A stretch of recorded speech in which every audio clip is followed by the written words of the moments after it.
Penguin Random House Audio presents The Heathens by Ace Atkins, read for you by Macleod Andrews.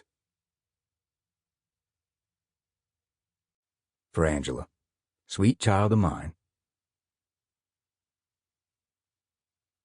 When grown people speak of the innocence of children, they don't really know what they mean.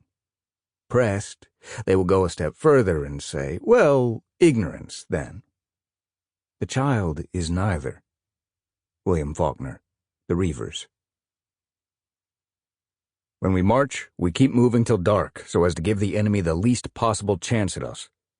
Rogers Rangers, Standing Orders, Number 8. Chapter 1. Tanya Jane Byrd, known to her friends as TJ, never gave a damn about being famous.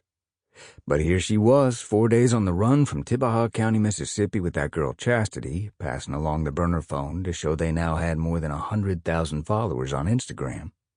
They only had 6 posts, the newest one from just 2 hours ago after TJ cut her hair boys short, dyed it black as a raven's wing, and made her ultimatum to that cowardly son of a bitch Chester Pratt. She called him out for not only her mother's murder, but the money she and her little brother John Wesley were owed. On the 45-second clip shot outside the Tri-State Motel in Texarkana, she held up her fist on the diving board to an empty pool and said, "Fair is fair," remembering the line from one of her mother's old VHS tapes in the trailer. "What do you think?" Chastity asked. "I think I better drop that phone into the nearest crick." TJ sang crick as she had her whole life, never caring about talking proper or right. To hell with how other people said it.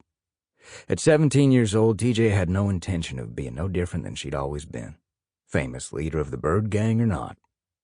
5 feet tall, skin as white as a china plate, and eyes that folks said reminded them of a Siberian husky. "When we gonna eat?" John Wesley asked, her 9-year-old brother lying on the other twin bed, kicking his legs back and forth while watching a show about street racers in Memphis.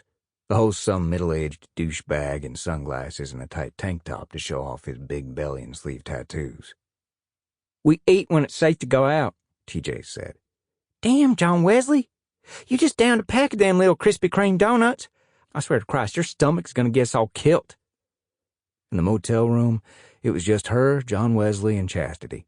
Holly Harkins, TJ's best friend since kindergarten, had decided enough was enough and left him on the side of the road, saying she planned to walk all the way home.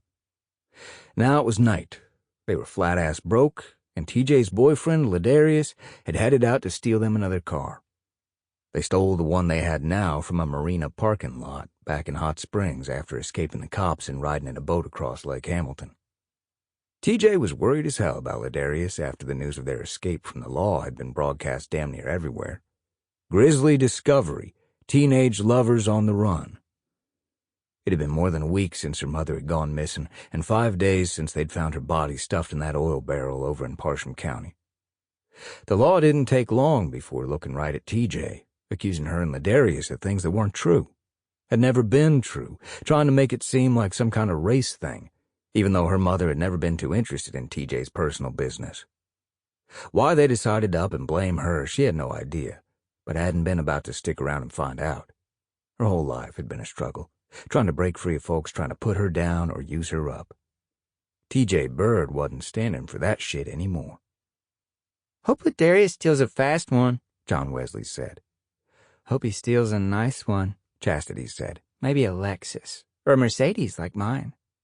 "Just what are you getting out of all this?" TJ asked. "Don't you know, TJ?" Chastity asked. "Justice. I want justice for all y'all." TJ looked over to Chastity, with her ringlets of blonde hair and wide-set blue eyes and that hooked nose that kept her just on the wrong side of being pretty. The makeup and clothes, perfect, down to her $300 frayed jeans and little frilly white top. The only frayed jeans that TJ had came from her pants getting worn slap out. All this damn talk about being a social influencer and reaching the world with a message of truth was giving her a headache. The only reason they let Chastity come along with them was on account of her threatening to call the police back at that mansion on the lake. Of course, the girl did have a point, since the house belonged to her rich daddy, and TJ, Ladarius, Holly, and John Wesley had busted in and made themselves at home. 2 days at the big house and an endless buffet of stolen steak dinners, smoked almonds, cocktail olives, and many cans of Coca-Cola had allowed them to rest, catch their damn breath, hole up, and think on where they'd be headed next. California?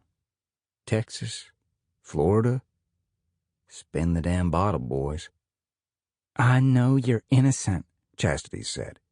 Good, TJ said. So do I. Only your people back home don't want you to be. What do you know about back home?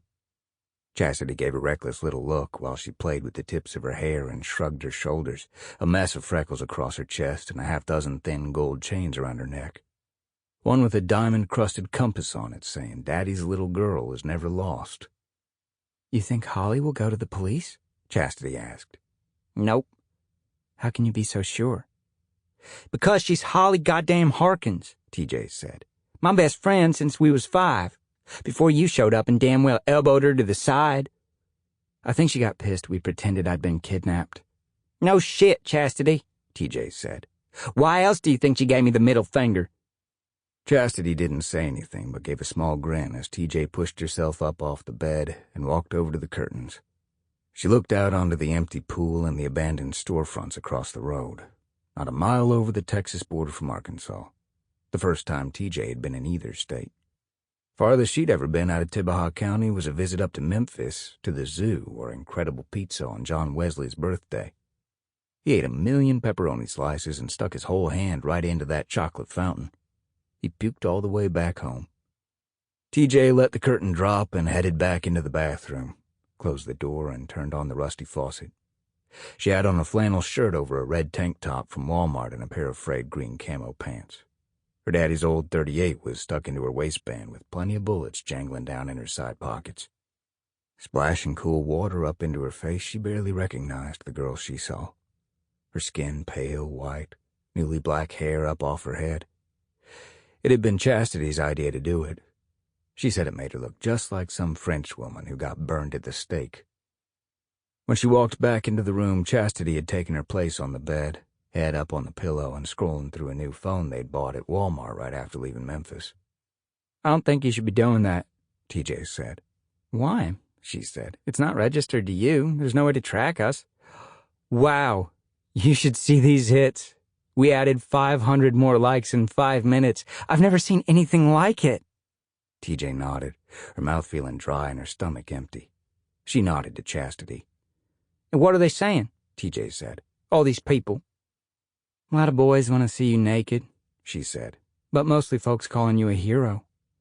A hero? TJ said. For what? For snatching me up to your cause, she said. For sticking it to that greasy Chester Pratt. What the hell do you know about Chester Pratt? Only what you told me, she said, and that was plenty. And you're sure they can't track us? No way, Chastity said, not looking up from the phone. We're all being too careful. Deputy U.S. Marshal Lillie Virgil hung up the phone, turned to her partner Charlie Hodge, and said, They're in Texarkana. The Macleod kid just got caught trying to steal another car. Why couldn't these little bastards steal a car back in Memphis down on EP Boulevard? Hodge said. I haven't been home in 2 days. I need a shower and some decent food. Kid's in bad shape, Lillie said. Some dogs got to him. Dogs? Hodge said. Holy Christ. For the last 24 hours, they'd been working out of the marshal's office in downtown Hot Springs, an ancient government building up the hill from Bathhouse Row and across from the abandoned Veterans Hospital. The big brick fortress with dark windows reminded Lillie of an old-time asylum. That'll teach him to throw in with TJ Byrd, Lillie said. Ladarius should consider himself lucky. Lillie stood up, reached for Hodge's black slicker, and tossed it to him. Lillie was nearly 6 feet tall, with broad shoulders and a walk that some whispered looked a little like John Wayne. She'd been in law enforcement for nearly 20 years, working in Memphis, down in Tibbehah County, and now with the marshals. She was stronger than most men, a better shot than all, and suffered few fools. Lillie reached for her Sig Sauer and Winchester 12-gauge while she waited for Hodge to follow. I haven't seen Rose all week, Lillie said. That doesn't exactly make me Mother of the Year, now does it?